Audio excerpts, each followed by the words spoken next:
آپ نے حضرت عمر سے فرمایا عمر تیرے زمانے میں ایک شخص آئے گا، اس کا نام ہوگا اویس، اس کا قبیلہ ہوگا مراد، اس کی شاخ ہوگی کرن، اس کا رنگ ہوگا کالا، قد ہوگا درمیانہ، اور ایک سفید نشان اس کے جسم پر ہوگا۔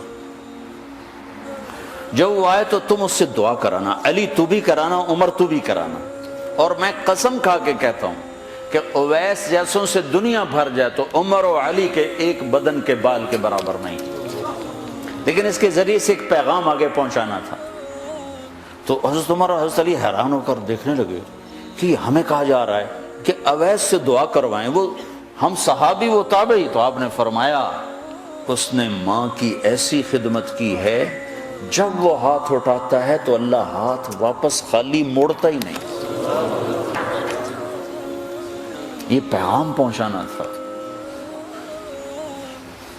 کہ ماں باپ کے آگے جھکو۔ جس دیش میں آپ رہتے ہیں یہاں کام کی رفتار بہت تیز ہے، ماں باپ اگر موجود ہیں تو کم ہی خوش نصیبوں والے ہیں جن کو کچھ اولاد کی خدمت ملتی ہے، ورنہ دیواروں کے ساتھ ہی زندگی گزر رہی ہوتی ہے۔ تو عمر رضی اللہ عنہ جب خلیفہ بنے تو ہر سال حج کرتے تھے، ہر سال ان کو ڈھونڈواتے۔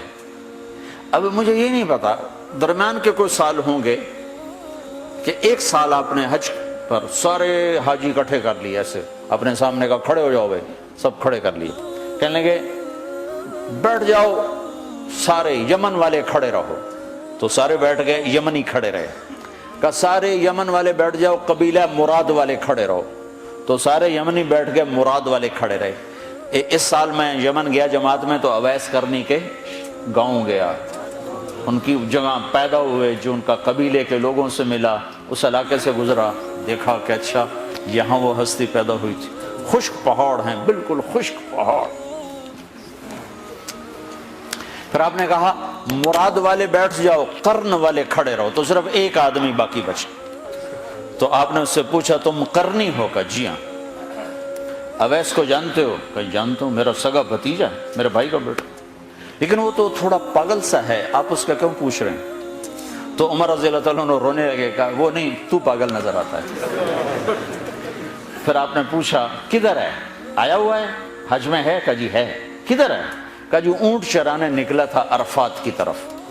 تو حضرت عمر نے حضرت علی کو ساتھ لیا اور دوڑ لگائی اور پہنچے عرفات کی طرف، تو دیکھا تو ایک آدمی ایک کیکر کے درخت کے نیچے نفل پڑ رہا اور اونٹ اس کے چاروں طرف چل رہے۔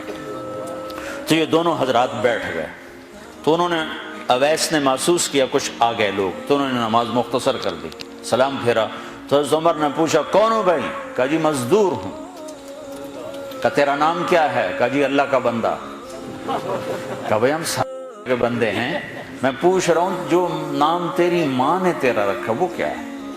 تو وہ تو پہچانتا نہیں تھا کہ عمر کون ہے، علی کون ہے، وہ تو پہلی دفعہ حج پہ آیا تھا۔ وہ کہنے لگا تم کون ہو میرا انٹرویو کرنے والے؟